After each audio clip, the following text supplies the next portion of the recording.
ਸਤਿ ਸ਼੍ਰੀ ਅਕਾਲ ਜੀ। ਪ੍ਰੋਗਰਾਮ ਅੱਥ ਦੀਆਂ ਖਬਰਾਂ ਦੇਖ ਰਹੇ ਸਾਰੇ ਦਰਸ਼ਕਾਂ ਦਾ ਮੈਂ ਰਸ਼ਪਾਲ ਸੰਧੂ ਸਵਾਗਤ ਕਰਦਾ ਹਾਂ। ਹਰ ਰੋਜ਼ ਦੀ ਤਰ੍ਹਾਂ ਦਿਨ ਭਰ ਦੀ ਹਰ ਜ਼ਰੂਰੀ ਖਬਰ ਤੁਹਾਡੇ ਨਾਲ ਸਾਂਝੀ ਕਰਾਂਗੇ।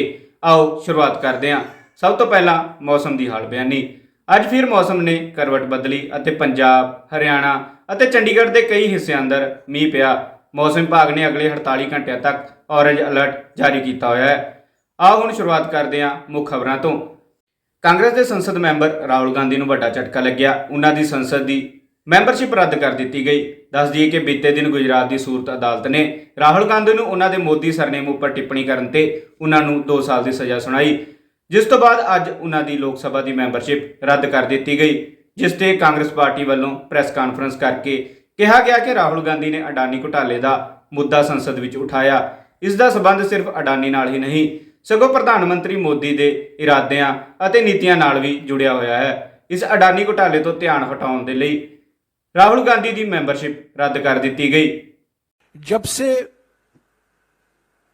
राहुल गांधी जी विपक्ष में संसद में बोले थे, 50 मिनट का भाषण था, ज्यादातर उसका एक्सपंज भी कराया गया, और जिस तरीके से 16 पार्टियों ने एक होकर 5 फरवरी से जेपीसी की मांग की इस घोटाले में, क्योंकि ये घोटाला सिर्फ अडानी से संबंधित नहीं है, ये घोटाला प्रधानमंत्री की नीयत और प्रधानमंत्री की नीतियों से भी जुड़ा हुआ है। इसीलिए हमने जेपीसी की मांग की। आज भी हमने मांग की, कल भी हम करेंगे, परसों भी हम करते रहेंगे। और इस अडानी घोटाले से ध्यान हटाने के लिए आज इनको कीमत चुकानी पड़ी है। तो एक तरफ राहुल गांधी जी की कोशिश और दूसरी तरफ प्रधानमंत्री की साजिश। ये साजिश बनाम कोशिश एक तरीके से आप इस तरीके से देख सकते हैं। सिंघवी जी ने तो कहा कानून के अनुसार अगले कदम हम लेंगे, समय है हमारे लिए, और कानून में कई ऐसे दरवाजे हैं हमारे लिए जो हम खटखटाएंगे। पर यह सिर्फ कानूनी मुद्दा नहीं है, ये मौलिक तौर से राजनीतिक मुद्दा है। मैं बार बार कह रहा हूं, आज भी दोहराऊंगा, ये प्रतिशोध की राजनीति, धमकी की राजनीति, उत्पीड़न की राजनीति का एक नतीजा है, एक मिसाल है। दिल्ली के मुख्यमंत्री अरविंद केजरीवाल वालों मीडिया नाल गलबात करदਿਆਂ कहा गया कि देश ਨੂੰ एक हंकारी, तानाशाही ਅਤੇ अनपढ़ व्यक्ति तो बचाना है। राहुल गांधी ਨੂੰ लोक सभा मैंबरशिप तो बर्खास्त करना कायरता है। ਅਸੀਂ इस निर्णय नाल सहमत नहीं। देश ਵਿੱਚ हर कोई डरिया होया है। उन्होंने कहा कि ਹੁਣ ਲੋਕਾਂ ਨੂੰ ਉੱਠਣਾ ਪਵੇਗਾ। ਲੋਕਾਂ ਨੂੰ मेरी अपील है कि यह देश सब दा है। अभी थोड़ी देर पहले खबर आई कि राहुल गांधी जी को लोकसभा की सदस्यता से बर्खास्त कर दिया गया है। जिस तरह से उन्हें उस मानहानि केस में फंसाया गया, मैक्सिमम सज़ा दी गई और 24 घंटे के अंदर उनकी लोकसभा की सदस्यता बर्खास्त कर दी गई, ये हमारे देश के लिए बहुत चिंता का विषय है। हम जुडिशरी का सम्मान करते हैं, लेकिन जो जजमेंट आया हम उसका समर्थन नहीं करते। जिस तरह से उनकी सदस्यता बर्खास्त की गई है, वो एक कायराना हरकत है, वो एक डरी हुई सरकार की निशानी है। लेकिन देश के लिए पूरा आजकल देश के अंदर जो चल रहा है वो देश के लिए बहुत खतरनाक है। पूरे देश से ये एक ऐसा माहौल बनाना चाहते हैं कि देश में बस एक ही पार्टी बचे, वन नेशन वन पार्टी, और सारी पार्टियों को ख़त्म कर दिया जाए। ये एक ऐसा माहौल बनाना चाहते हैं कि एक ही नेता बचे, वन नेशन वन लीडर, बाकी सारे लीडर्स को खत्म कर दिया जाए। इसी को तो तानाशाही कहते हैं, इसी को तो डिक्टेटरशिप कहते हैं। पूरा देश ये देख रहा है। मैं देशवासियों से अपील करना चाहता हूं कि ये भारत हम सबका है, ये भारत 130 करोड़ लोगों का है। हम सब ने मिलकर आज़ादी की लड़ाई लड़ी थी, हमारे पुरखों ने आज़ादी की लड़ाई लड़ी थी, आज़ाद भारत को आज़ाद कराने के लिए। लेकिन आज की जो सरकार है,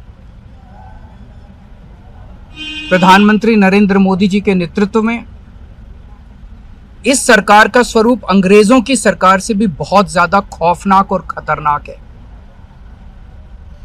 अब लोगों को सामने आना पड़ेगा, लोगों को सामने आके इसके खिलाफ लड़ाई लड़नी पड़ेगी। अगर हमने भारत को बचाना है तो 130 करोड़ लोगों को एक साथ इकट्ठे होके इस लड़ाई में शामिल होना पड़ेगा। सरकार किसी की बने, कल को सरकार चाहे इसकी बने चाहे उसकी बने, इस पार्टी की बने उस पार्टी की बने, वो ज़रूरी नहीं है। लेकिन जिस तरह से जनतंत्र के ऊपर हमला किया जा रहा है वो सही नहीं है। अगर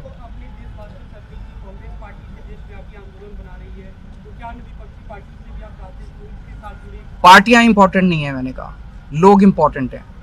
अभी अभी मैंने संसद के अंदर, विधानसभा के अंदर एक एग्जाम्पल दिया। एक ऑटो रिक्शा वाला मिला, ऑटो रिक्शा वाला मुझे कह रहा था जी मुझे व्हाट्सएप मैसेज भेजने में डर लगता है। मैंने कहा क्यों?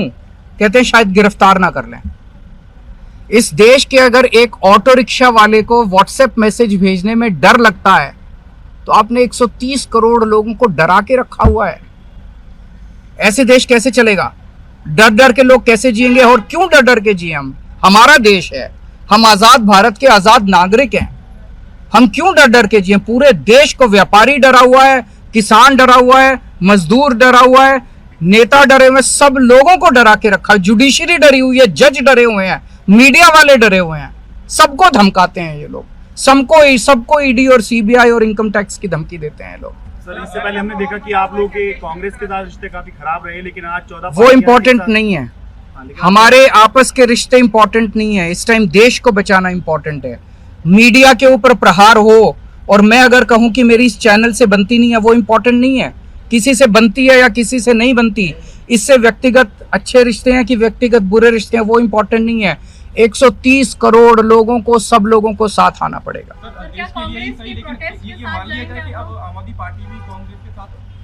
सारे लोगों को साथ आना पड़ेगा। ये लड़ाई राहुल गांधी की लड़ाई नहीं है, ये लड़ाई कांग्रेस की लड़ाई नहीं है, ये लड़ाई इस देश को बचाने की लड़ाई है।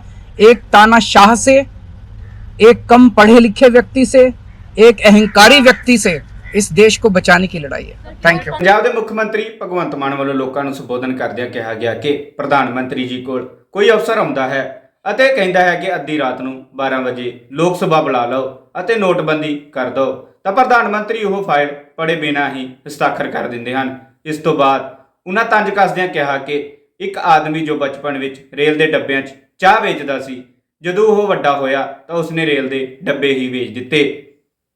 प्रधानमंत्री जी, उनके पास कोई अफसर आता है, वो कहता है जी आधी रात को 12 बजे बुला लो लोकसभा और बुला के अनाउंस कर दो नोटबंदी। वो साइन कर देते हैं, अच्छा इससे क्या होगा, इसके लिए होगा। आधी रात को बुला लो, जीएसटी लागू कर दो। कौन सी फाइल है? ये फाइल है। वैसे बोल देते हैं फाइल रख जाओ, मैं पढ़ लूंगा, लेकिन पढ़ते नहीं हैं क्योंकि हैं जी। अच्छा, हाँ, नहीं तो ऐसी बात नहीं है। फाइलें हमारे पास भी आती हैं, 5-10 मिनट में पता चल जाता है फाइल क्या कहती है। बस ये दिखाने के लिए कि मैंने पढ़ ली है, उसके बाद अफसर को बुलाते हैं, साइन कर देते हैं। तो भाई साहब ऐसा तो नहीं होना चाहिए। प्रधानमंत्री कम से कम पढ़ के तो साइन करे। और हमारे जो कन्वीनर हैं वो इनकम टैक्स के ऑफिसर हैं, उनको तो पता है पैसा कहाँ से लाना है और कैसे पब्लिक को देना है, उनको सब पता है। ये फर्क होता है पढ़ाई का। किसी ने मुझे भेजा कि एक आदमी था बचपन में रेल के डिब्बों में चाय बेचता था, जब बड़ा हुआ उसने रेल के डिब्बे ही बेच दिए। तो ऐसी कहावत चलती है, ऐसी बुझारत चलती है आजकल, सब कुछ बेच दिया, सब कुछ बेच दिया भाई साहब। तो उसको अगर देश हमारे सामने बिक रहा है, तो अरविंद केजरीवाल जैसे, गोपाल राय जैसे, संजय सिंह जैसे लोग अगर बता रहे हैं जनता को कि भाई देश बिक रहा है, हमारे सामने कुछ करिए वरना आने वाली पीढ़ियां हमें माफ नहीं करेंगी, देश बिक रहा है, देश सेल पे लगा रखा है, अपने चंद पूंजीपति दोस्तों के पास देश सेल पे लगा रखा है, तो इसमें क्या आपत्ति वाली बात है जी? तो रोकना हमारा काम है। ਆਮ ਆਦਮੀ ਪਾਰਟੀ ਆਗੂ ਗੋਪਾਲ ਰਾਏ ਵੱਲੋਂ ਬੋਲਦਿਆਂ ਕਿਹਾ ਗਿਆ ਕਿ ਦੇਸ਼ ਵਿੱਚ ਇੱਕ ਨਵਾਂ ਦੌਰ ਪੈਦਾ ਕੀਤਾ ਜਾ ਰਿਹਾ ਹੈ, ਜਿਸ ਵਿੱਚ ਇੱਕ ਪੋਸਟਰ ਲਗਾਉਣ ਤੇ 136 FIR ਦਰਜ ਕੀਤੀਆਂ ਗਈਆਂ। ਐਵੇਂ ਤਾਂ ਬ੍ਰਿਟਿਸ਼ ਰਾਜ ਵਿੱਚ ਵੀ ਨਹੀਂ ਹੋਇਆ। ਉਹਨਾਂ ਕਿਹਾ ਕਿ ਆਉਣ ਵਾਲੀ 30 ਤਰੀਕ ਨੂੰ ਪੂਰੇ ਦੇਸ਼ ਅੰਦਰ ਚੱਪੇ ਉੱਤੇ ਮੋਦੀ ਹਟਾਓ ਦੇਸ਼ ਬਚਾਓ ਦੇ ਪੋਸਟਰ ਲਗਾਵਾਂਗੇ। ਉਹਨਾਂ ਇਹ ਵੀ ਕਿਹਾ ਕਿ ਮੋਦੀ ਜੀ ਅਸੀਂ ਦੇਖਦੇ ਹਾਂ ਕਿ ਤੁਹਾਡੀ FIR ਵਿੱਚ ਕਿੰਨਾ ਕੁ ਦਮ ਹੈ। मैंने कल के बाद काफी इतिहास को खंगाला, इतिहास में मेरी रुचि है। ब्रिटिश अंग्रेजों के राज में भी कभी एक पोस्टर और एक पर्चे के लिए 136 FIR नहीं हुई थी। अंग्रेजों के राज में भी आप समझो कि ये कहां पहुंच रहे। लेकिन जैसा हमने कहा कि तुम्हारे जुल्म और तुम्हारे अन्याय के खिलाफ लड़ने का आवाज है मां भारती के बेटे बेटियां। मां भारती के बेटे बेटियां बर्दाश्त तो करते हैं, लेकिन जब सर के ऊपर से पानी गुजर जाता है तो हम मुकाबला करना भी जानते हैं। मैं आज इस देश के प्रधानमंत्री, भारतीय जनता पार्टी के केंद्र की सरकार, हम सब लोगों से ये बात कहना चाहते हैं, मोदी जी कल आपने दिल्ली में पोस्टर लगा था और आपने FIR किया। आज इस जंतर मंतर पे आज हजारों लोग मोदी हटाओ देश बचाओ का पोस्टर लेकर के खड़ा है। मैं दावत देना चाहता हूं, निमंत्रण देना चाहता हूं, आकर के FIR करो। और आपसे भी कहना चाहता हूं, आगामी 30 तारीख को तैयार हो जाओ। देश के कोने कोने में मोदी हटाओ देश बचाओ का पोस्टर लगाएंगे। देखते हैं कितनी ताकत है तुम्हारी FIR में, देखते हैं कितनी ताकत है तुम्हारी पुलिस में, देखते हैं कितनी ताकत है तुम्हारे जेल में। चप्पे चप्पे पर मोदी हटाओ देश बचाओ का पोस्टर लगेगा। ਦਿੱਲੀ ਦੇ ਮੁੱਖ ਮੰਤਰੀ ਅਰਵਿੰਦ ਕੇਜਰੀਵਾਲ ਵੱਲੋਂ ਬੀਜੇਪੀ ਤੇ ਤੰਜ ਕੱਸਦਿਆਂ ਕਿਹਾ ਗਿਆ ਕਿ ਬੀਜੇਪੀ ਵਾਲੇ ਕਹਿੰਦੇ ਹਨ ਕਿ ਮੋਦੀ ਜੀ 18 ਘੰਟੇ ਕੰਮ ਕਰਦੇ ਹਨ, ਸਿਰਫ 3 ਘੰਟੇ ਹੀ ਸੌਂਦੇ ਹਨ, ਉਹਨਾਂ ਨੂੰ ਕੋਈ ਸ਼ਕਤੀ ਮਿਲੀ ਹੋਈ ਹੈ। ਪਰ ਉਹਨਾਂ ਕਿਹਾ ਕਿ ਉਹਨਾਂ ਨੂੰ ਕੋਈ ਸ਼ਕਤੀ नहीं मिली, सगों नींद ਦੀ बीमारी है। एक मेरे को बीजेपी वाला मिला, कहता है सर प्रधानमंत्री मोदी जी 18 घंटे काम करते हैं। मैंने कहा यार कैसे मैनेज करते हैं, सोते कब हैं? कहता जी 3 घंटे सोते हैं। मैंने कहा काम कैसे चलता है? 3 घंटे में तो किसी इंसान का काम नहीं चलता, 3 घंटे की नींद से तो 6 घंटे की नींद जो चाहिए होती है। मैंने कहा 3 घंटे की नींद से तो काम नहीं चलता। बोला जी उनको दैवी शक्ति मिली हुई है। मैंने कहा पगले ये दैवी शक्ति नहीं कहते, इसको नींद की बीमारी कहते हैं। प्रधानमंत्री जी को बोलो ठीक से सोया करें, नींद नहीं आती तो नींद की गोली ले लिया करें, किसी अच्छे डॉक्टर को दिखा लें।